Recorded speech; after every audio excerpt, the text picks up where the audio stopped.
Chapter 1. St. Peter's Tomb. While visiting a friend in Switzerland, I heard of what seemed to me one of the greatest discoveries since the time of Christ.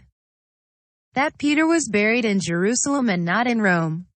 The source of this rumor, written in Italian, was not clear. It left considerable room for doubt or rather wonder.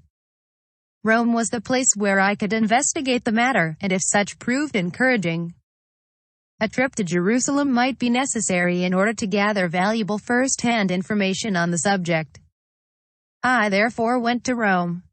After talking to many priests and investigating various sources of information, I finally was greatly rewarded by learning where I could buy the only known book on the subject, which was also written in Italian. It is called Gli Scavi del Dominus Flevit, printed in 1958 at the Tipografia del P.P. Franciscani, in Jerusalem. It was written by P.B. Bugatti and J.T. Milek, both Roman Catholic priests. The story of the discovery was there, but it seemed to be purposely hidden, for much was lacking. I consequently determined to go to Jerusalem to see for myself, if possible, the which appeared to be almost unbelievable, especially since it came from priests who naturally, because of the existing tradition that Peter was buried in Rome, would be the last ones to welcome such a discovery or to bring it to the attention of the world.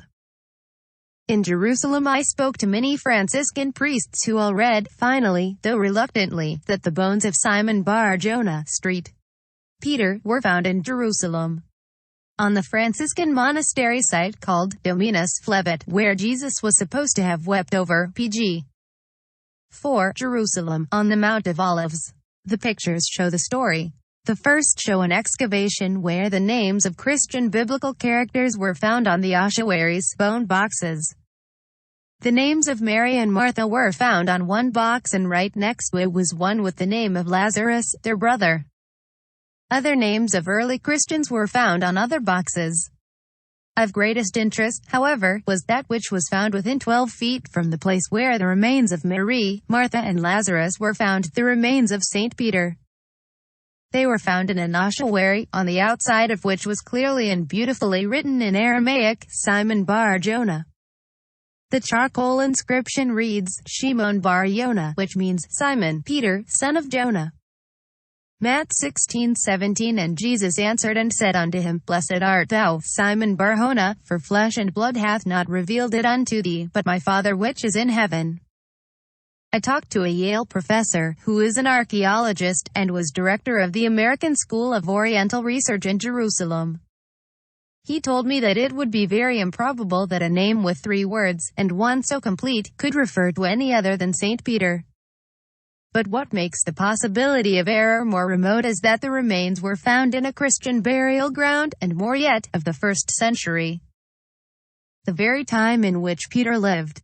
In fact, I have a letter from a noted scientist stating that he can tell by the writing that it was written just before the destruction of Jerusalem by Titus in 70 AD. I talked to priest Milek, the co-writer of this Italian book, in the presence of my friend, a Christian Arab, Mr. S.J. Mutter, who now was the warden of the garden tomb, where Jesus was buried and rose again.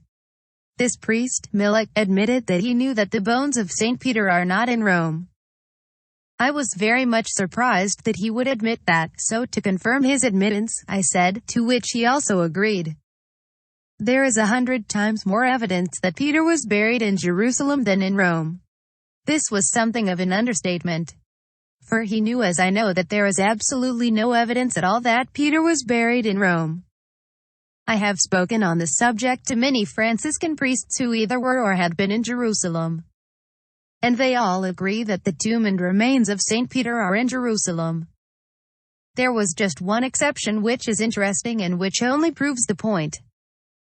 The Franciscan priest, Augusto Speicherman, who was in charge of the semi-private museum inside the walls of Old Jerusalem, by the side of the Franciscan Church of the Flagellation, was that exception.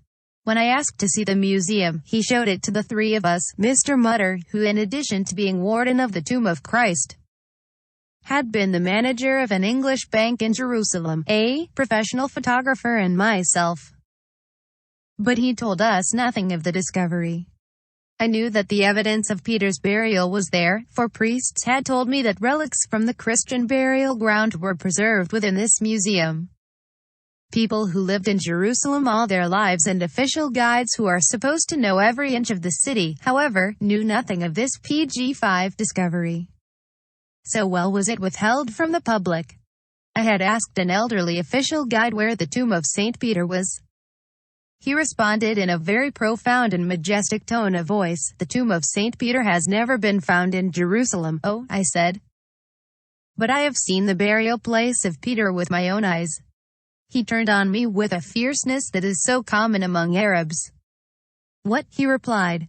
"You, a foreigner, mean to tell me that you know where the tomb of St. Peter is when I have been an official guide for 35 years and know every inch of ground in Jerusalem?" I was afraid that he would jump at my throat. I managed to calm him as I said, "But sir, here are the pictures and you can see the ossuary, among others, with Peter's name in Aramaic. You can also see this for yourself on the Mount of Olives on the Franciscan convent site called Dominus Flevit." When I finished, he slowly turned away in stunned amazement. A person who has seen this Christian burial ground and knows the circumstances surrounding the case could never doubt that this truly is the burial place of St. Peter and of other Christians. I, too, walked around in a dreamy amazement for about a week, for I could hardly believe what I had seen and heard.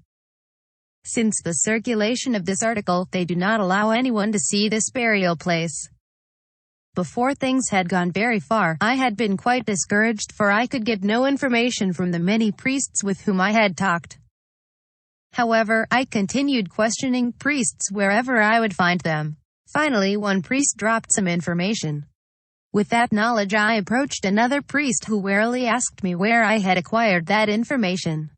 I told him that a priest had told me. Then he admitted the point and dropped a little more information. It went on like that for some time until I got the whole picture, and I was finally directed to where I could see the evidence for myself. To get the story, it made me feel as though I had a bull by the tail and were trying to pull him through a keyhole. But when I had gathered all the facts in the case, the priests could not deny the discovery of the tomb, but even confirmed it, though reluctantly. In fact, I have the statement from a Spanish priest on the Mount of Olives on a tape recorder, to that effect. But here we were talking to this Franciscan priest in charge of the museum, asking him questions which he tried to evade but could not because of the information I had already gathered from the many priests with whom I had spoken. Finally, after the pictures of the evidence were taken, which was nothing short of a miracle that he allowed us to do so, I complimented him on the marvelous discovery of the tomb of St. Peter in Jerusalem that the Franciscans had made. He was clearly nervous as he said, "Oh no, the tomb of St. Peter is in Rome." But as he said that, his voice faltered, a fact which even my PG-6 friend, Mr. Mutter, had noticed. Then I looked him squarely in the eyes and firmly said, "No. The tomb of St. Peter is in Jerusalem." He looked at me like a guilty schoolboy and held his peace. He was, no doubt, placed there to hide the facts, but his actions and words spoke more convincingly about the discovery than those priests who finally admitted the truth. I also spoke to a Franciscan priest in authority at the priests' printing plant within the walls of Old Jerusalem, where their book on the subject was printed. He also admitted that the tomb of St. Peter is in Jerusalem. Then when I visited the Church of the Nativity in Bethlehem, I encountered a Franciscan monk. After telling him what I thought of the wonderful discovery the Franciscans had made, I asked him plainly, "Do you folks really believe that those are the remains of St. Peter?" He responded, "Yes, we do. We have no choice in the matter. The clear evidence is there." I did not doubt the evidence. But what surprised me was that these priests and monks believed that, which was against their own religion, and on top of that, to admit it to others was something out of this world.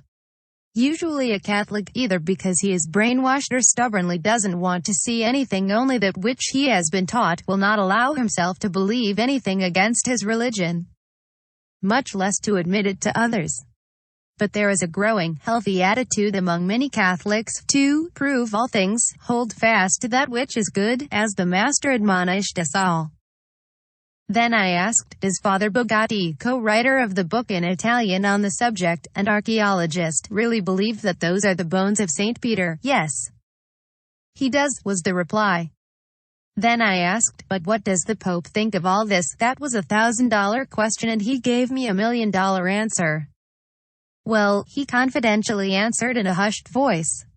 Father Bugatti told me personally that 3 years ago he went to the Pope Pius XII in Rome and showed him the evidence, and the Pope said to him, well, we will have to make some changes, but for the time being, keep this thing quiet. And I asked also in a subdued voice. So the Pope really believes that those are the bones of St. Peter? Yes, was his answer. The documentary evidence is there, he could not help but believe. I visited various renowned archaeologists on the subject. Dr. Albright, of the Johns Hopkins University in Baltimore, told me that he personally knew Priest Bugatti and that he was a very competent archaeologist. I also spoke with Dr. Nelson Gluck, archaeologist and Pg.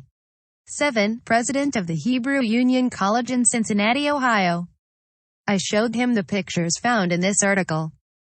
But being with him for only a few minutes, I therefore could not show him the wealth of material that you have before you in this article. However, he quickly recognized the Aramaic words to be Simon Bar Jonah. Aramaic is very similar to Hebrew. I asked him if he would write a statement to that effect. He said to do so would cast a reflection on the competency of the priest J.T. Millick, who he knew to be a very able scientist. But he said that he would write a note. I quote, I regard Father J.T. Millick as a first-class scholar in the Semitic field. He added, I do not consider that names on ossuaries are conclusive evidence that they are those of the apostles. Nelson Gluck. I quote this letter of Dr. Gluck because it shows that Priest Millick is a competent archaeologist. As I have mentioned, I was only able to be with him for a few minutes and was not able to show him but a very small part of the evidence. Anyone, including myself, would readily agree with Dr. Gluck that if only the name Simon Bar Jonah on the ossuary was all the evidence that was available, it would not be conclusive evidence that it was of the Apostle Peter. Though it would certainly be a strong indication. The story of the cave and the ossuaries and the regular cemetery just outside of the convent site is this. It was a Roman custom that when a person had died and after about 10 years when the body had decomposed, the grave would be opened. The bones would be placed in a small ossuary with the name of the person carefully written on the outside front. These ossuaries would then be placed in a cave as in the case of this Christian burial ground, and thus making room for others. But this cave or burial place where the ossuaries were found and which was created and brought about through the natural and disinterested sequence of events, without any reason to change facts or circumstances, was a greater testimony than if there were a witness recorded, stating that Peter was buried there. And yet, even that is unmistakably recorded in the 3 words in Aramaic of the ossuary, Simon Bar Jonah. Herein lies the greatest proof that Peter never was a pope, and never was in Rome, for if he had been, it would have certainly been proclaimed in the New Testament. History, likewise, would not have been silent on the subject, as they were not silent in the case of the Apostle Paul. Even the Catholic history would have claimed the above as a fact and not as fickle tradition. To omit Peter as being pope and in pg. 8, pg. 9, pg. 10, pg. 11, pg. 12. Rome, and the papacy, would be like omitting the law of Moses or the prophets or the Acts of the Apostles from the Bible. Dr. Gluck, being Jewish, and having been to Jerusalem, no doubt, is fully aware of the fact that for centuries the Catholic Church bought up what were thought to be holy sites, some of which did not stand up to biblical description. For instance, the priests say that the tomb of Jesus is within the walls of the Old Jerusalem, in a hole in the ground, whereas the Bible says that the tomb where Jesus was laid was hewn out of rock and a stone was rolled in front and not on top of it. The garden tomb at the foot of Golgotha, outside the walls of Old Jerusalem, meets the biblical description perfectly. In fact, all those who were hated by the Jewish leaders, as Jesus was, could never have been allowed to be buried within the gates of the holy city. The tomb where Jesus lay was made for Joseph of Arimathea. His family were all stout and short of stature. In this burial place you can see to this day where someone had carved deeper into the wall to make room for Jesus, who was said to be about 6 feet tall. When Pope Pius XII declared the Assumption of Mary to be an article of faith in 1950, the Catholic Church in Jerusalem then quickly sold the tomb of Mary to the Armenian Church. Ex-priest Lavallo told me personally that there is another tomb of Saint Mary in Ephesus. But the tomb of St. Peter is altogether different, for they would rather that it never existed, and to buy or sell such a site would be out of the question. It fell upon them in this manner, as I was told by a Franciscan monk of the monastery of Dominus Flevit. One of their members was spading the ground on this site in 1953, when his shovel fell through. Excavation was started and there, a large underground Christian burial ground was uncovered. The initial of Christ in Greek was written there, which would never have been found in a Jewish, Arab or pagan cemetery. By the structure of the writings, it was established by scientists that they were of the days just before the destruction of Jerusalem by Titus in 70 AD. On the ossuaries were found many names of the Christian of the early church. It was prophesied in the Bible that Jesus would stand on the Mount of Olives at his return to earth. You can see then how the Christians would be inclined to have their burial ground on the mount, for here also had been a favorite meeting place of Jesus and his disciples. In all the cemetery, nothing was found, as also in the catacombs in Rome, which resemble Arab, Jewish, Catholic or pagan practices. Dr. Gluck, being Jewish, is not fully aware, no doubt, that such a discovery is very embarrassing, since it undermines the very foundation of the Roman Catholic Church. Since Peter did not live in Rome and therefore was not martyred or buried there, it naturally follows that he, pg. 13, was not their first pope. The Catholic Church says that Peter was pope in Rome from 41 to 66 AD, a period of 25 years, but the Bible shows a different story. The book of the Acts of the Apostles, in either the Catholic or Protestant Bible, records the following. Peter was preaching the gospel to the circumcision, the Jews, in Caesarea and Joppa in Palestine, ministering unto the household of Cornelius, which is a distance of 1,800 miles from Rome. Acts chapter 10 verse 23-24. Soon after, about the year 44 AD, Acts 12, Peter was cast into prison in Jerusalem by Herod, but he was released by an angel. From 46 to 52 AD, we read in the 13th chapter that he was in Jerusalem preaching the difference between law and grace. Saul was converted in 34 AD and became Paul the Apostle. Acts 9.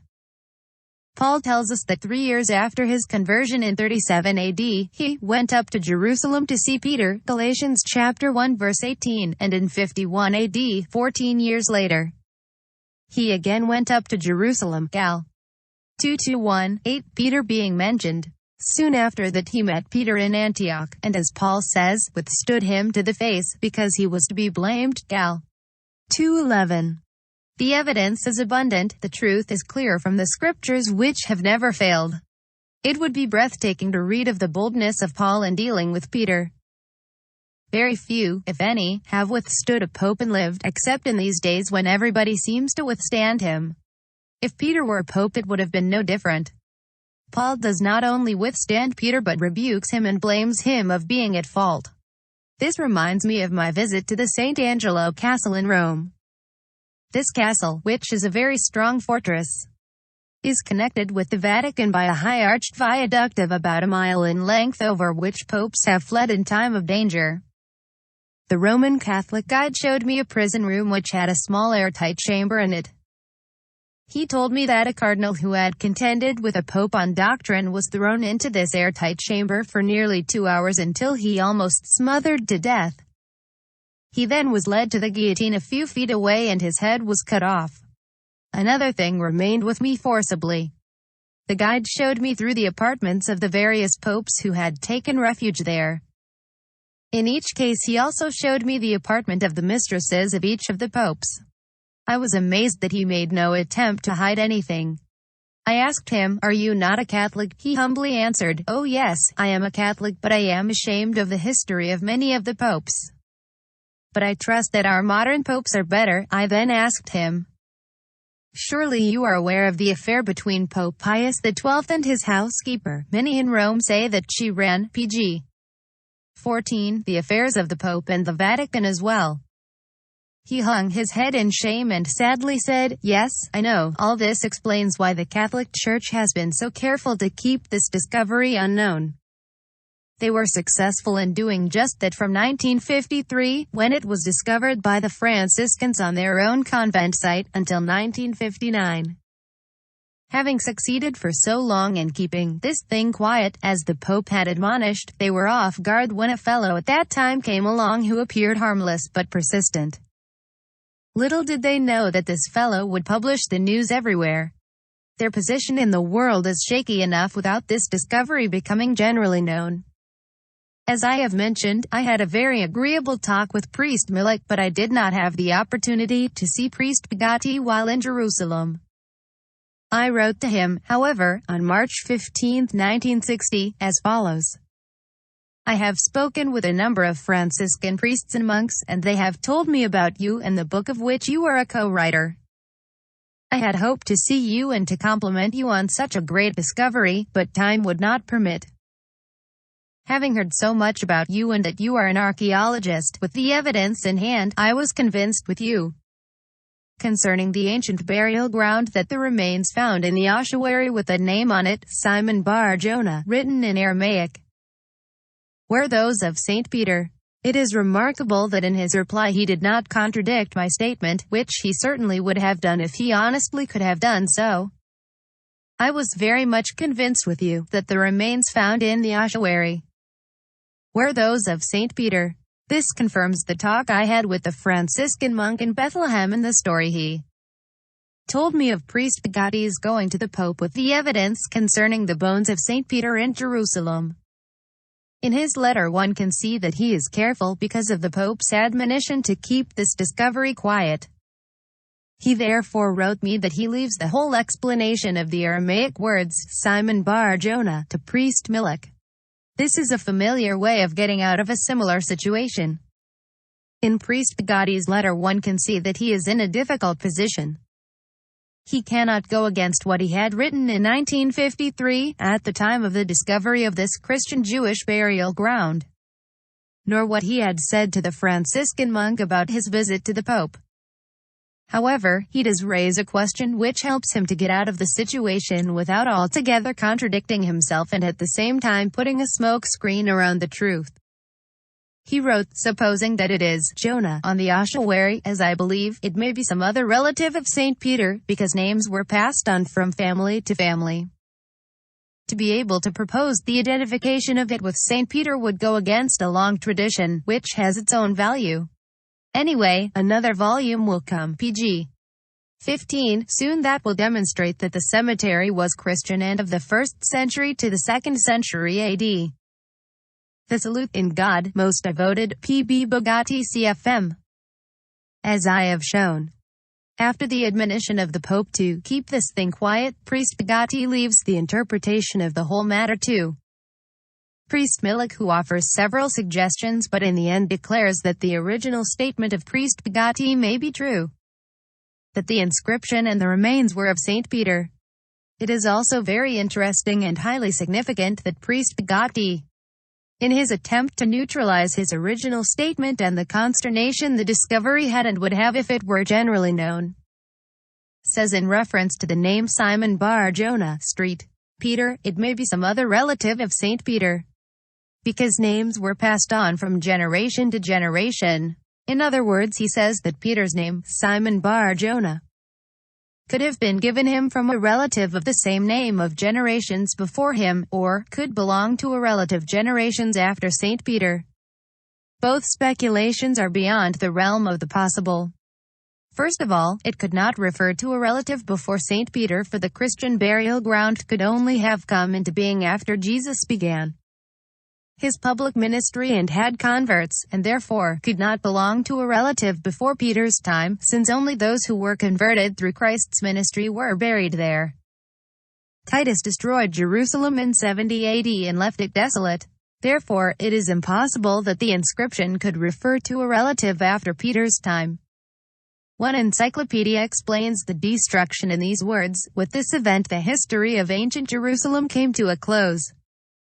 For it was left desolate and its inhabitants were scattered abroad. From all evidence, Peter was about 50 years old when Jesus called him to be an apostle.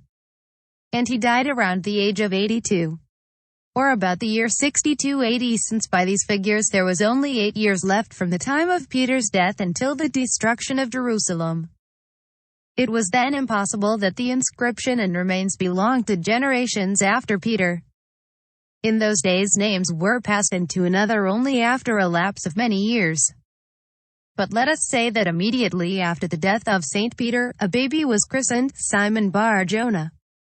The inscription still could not have been of this baby, for the remains were of an adult and not of a child of 8 years who had died just before the destruction of Jerusalem in 70 AD. At which time, the history of ancient Jerusalem came to a close, for it was left desolate and its inhabitants were scattered abroad. Pg. 16. This ancient Christian burial ground shows that Peter died and was buried in Jerusalem, which is easily understandable since neither history nor the Bible tells of Peter's having been in Rome. To make matters more clear, the Bible tells us that Peter was the apostle to the Jews. It was Paul who was the apostle to the Gentiles, and both history and the Bible tells of his being in Rome.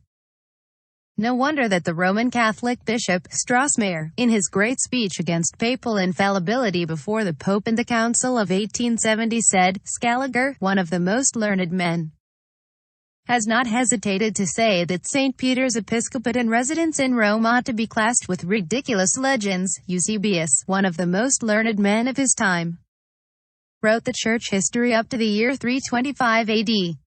He said that Peter never was in Rome.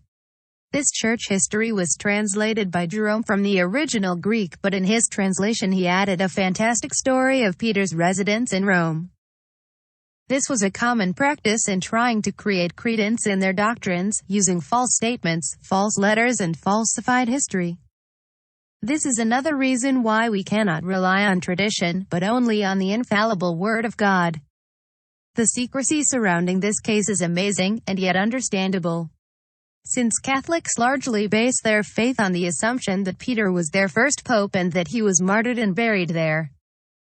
But I am somewhat of the opinion that the Franciscan priests, those who are honest, would be glad to see the truth proclaimed, even if it displeased those who are over them.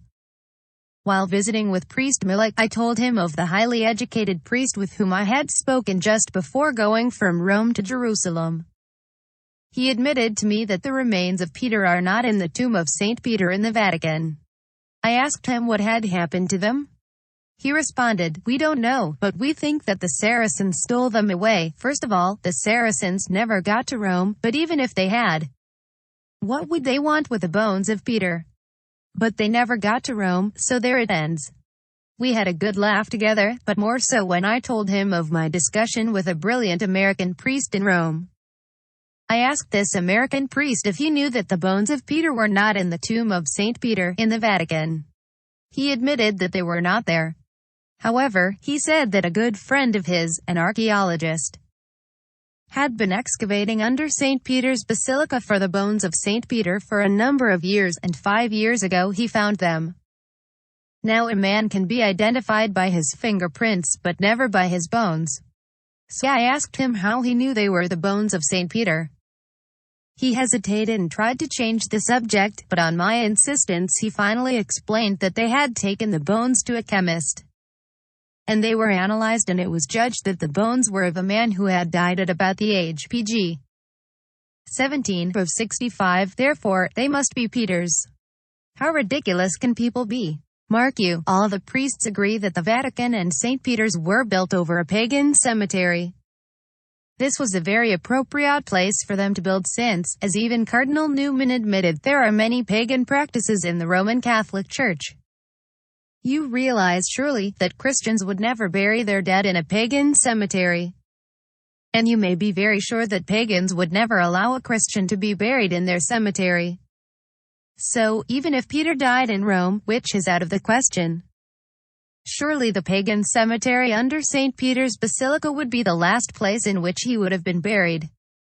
Also, Peter, from every indication, lived to be over 80 and not 65 years old. The Pope was right. Going back to the early Christian burial ground, they must make changes, and many of them, and fundamental ones at that. But I am afraid that the Pope's Pius XII admittance of the discovery on Bugatti's presentation of the documentary evidence was to satisfy Bugatti, but at the same time admonishing him to keep the information quiet, hoping that the truth of the discovery would die out. But they have said that after all these years of excavation under the Vatican, they have discovered Greek words which read, "Peter is buried here," and it gives the date 160 AD. First of all, the very structure of the sentence immediately gives one the impression that either quite recently or long ago, someone put the sign there hoping that it would be taken as authentic in order to establish that which then, and even now, has never been proven. Then there is a discrepancy in the date, for Peter was martyred around the year 62 AD and not 160 AD. Thirdly, why is it that they mention nothing about finding bones under or around this sign? While visiting the catacombs, one sees a few things which are not becoming to Christians, but which tend to indicate that the Christians had some pagan practices similar to those of Rome today. Nothing is said about them, and only after persistent questioning will the Roman Catholic priest, who acts as guide, tell you that those things, images, etc., were placed there centuries after the early Christian era. In 1950, just a few years prior to the discovery of the Christian burial ground in Jerusalem, the Pope made the strange declaration that the bones of St. Peter were found under St. Peter's in Rome. Strange it was, for since beginning to build the church in 1450, finished in 1626, they erected St. Peter's tomb under the large dome and Bernini serpentine columns. Since then multiplied millions were thereby deceived into believing that the remains of St. Peter were there, which the hierarchy had all along known was not true, as is proven by the late Pope's declaration. The following was published in the Newsweek of Pg. 18, July 1, 1957. It was in 1950 that Pope Pius XII in his Christmas message announced that the tomb of St. Peter had indeed been found, as tradition held, beneath the immense dome of the cathedral. There was, however, no evidence that the bones uncovered there belonged to the body of the martyr. The parentheses are Newsweek's. To make an announcement of such importance when there is absolutely no evidence is rather ridiculous, as is also brought out in the Time magazine of October 28, 1957. As in above, we quote the article word for word. A thorough account in English of the discoveries beneath St. Peter's is now available by British archaeologists Jocelyn Toynbee and John Ward Perkins. The authors were not members of the excavating team, but scholars. Toynbee, a Roman Catholic, and Perkins, an Anglican, pored over the official Vatican reports, painstakingly examined the diggings. Their careful independent conclusions fall short of the Pope's flat statement, the Pope's statement that the remains of St. Peter were found under St. Peter's in Rome. The excavation under St. Peter's for the remains of St. Peter is still going on secretly, in spite of the Pope's declaration of 1950.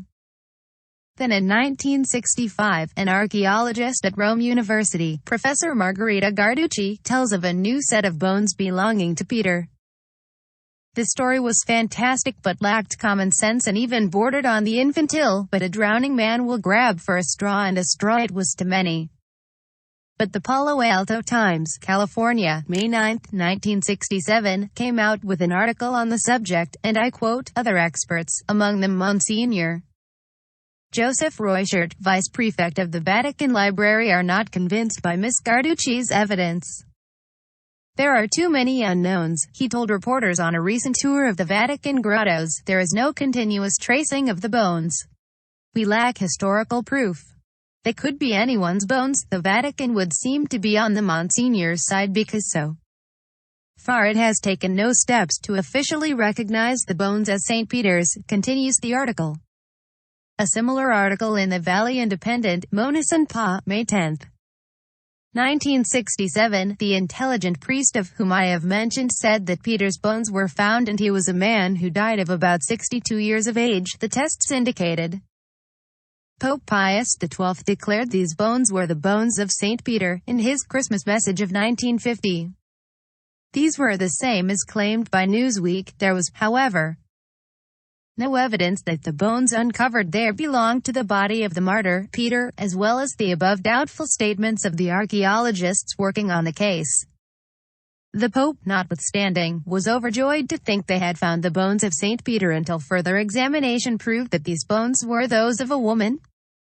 This fact came out in an article on pg. 19, the subject in the SF Chronicle of June 27, 1968. To continue the history of another case in which they have erred, in spite of the statements by the high papal authority above and the resultant lesson that should have been learned. The Pope, a year later, claimed the Professor Margarita bones as his very own, that is, those of St. Peter. When the bones were found there was little importance placed upon them and they were filed away as such. But when the first set of Peter's bones turned out so tragically, there was a vacuum left and something had to be done. Again they turned their thoughts to the filed-away bones, the only hope they had of success. In them there was a ray of hopes, for the bones were minus a skull, which could go along with the story of the supposed skull of St. Peter, which had for centuries been guarded in the Church of St. John Lateran in Rome. With a generous mixture of ideas, suppositions, theories and wishful thinking, a fairly logical story emerged. It was then declared by Pope Paul as the gospel truth that these now were the genuine bones of St. Peter, and most of the faithful accepted them as such. For a while all was well until another hitch developed. This time, as fate would have it, the bones in connection with the skull, which was guarded for centuries as that of St. Peter, were found incompatible to the more recent bones of St. Peter.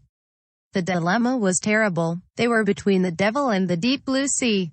They have juggled around the skulls of St. Peter, causing confusion. It was a choice of claiming these bones championed by Professor Margarita as fake, or claiming as fake the skull accepted by hundreds of popes as that of St. Peter. They rejected the past rather than expose themselves to the ridicule of the present. Professor Margarita claims in this article, which appeared in the Manchester Guardian in London, as well as the SF Chronicle of June 27, 1968, concerning the long-accepted skull of St. Peter, as it is a fake. Then the article continues. The hundreds of popes and millions of Roman Catholics who have accepted and venerated the other skull were innocent victims of another early tradition, a similar article in the Press Telegram. Long Beach, California, January 3, 1968. But the most astounding statement in the long article found in the above-mentioned newspapers is, the professor did not submit them, Peter's bones, to modern scientific tests, which would have determined the approximate age, because, she feared, the process would have reduced them to dust. How could any scientific study of bones be carried out without first scientifically determining the age of the person, or bones? This would be of the greatest interest and the most important for further research. Also, any scientist or chemist knows that you do not have to submit the whole skeleton for testing to determine the age. A part of the shin bone or of a rib would be sufficient. It appears that she was protecting her, Peter's bones, from another pg. 20 possible disaster, which a wrong age would have caused. The Vatican and others have calculated through all existing evidence that Peter lived to be around 80 and 82 years. And that he died around the years of 62 or 64 AD. These figures go along perfectly, as does everything else in the case. With the remains found in the Christian burial ground on the Mount of Olives and in the ossuary on which was clearly and beautifully written, Simon Bar Jonah in Aramaic.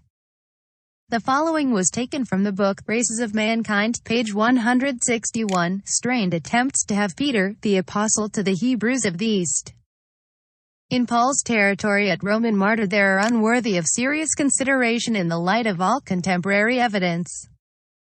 At his age, 82, that would not have been practicable. In none of Paul's writings is there the slightest intimation that Peter ever had been or was at that city. All statements to the contrary were made centuries later and are fanciful and hearsay. The papacy was not organized until the second half of the 8th century. It broke away from the Eastern Church in the N.C.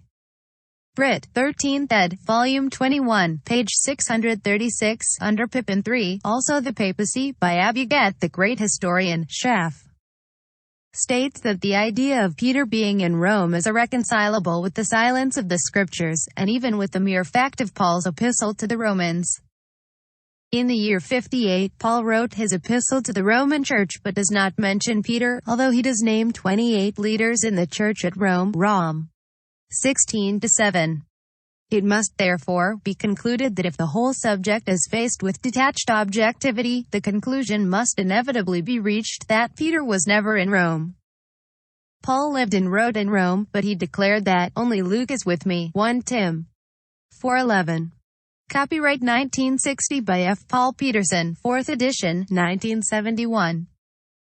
Copies may be obtained from your local bookstore or from the author and publisher, F. Paul Peterson, P.0, Box 7351, Fort Wayne, Indiana, price $2.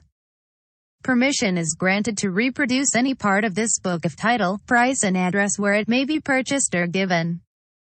Scans from GLI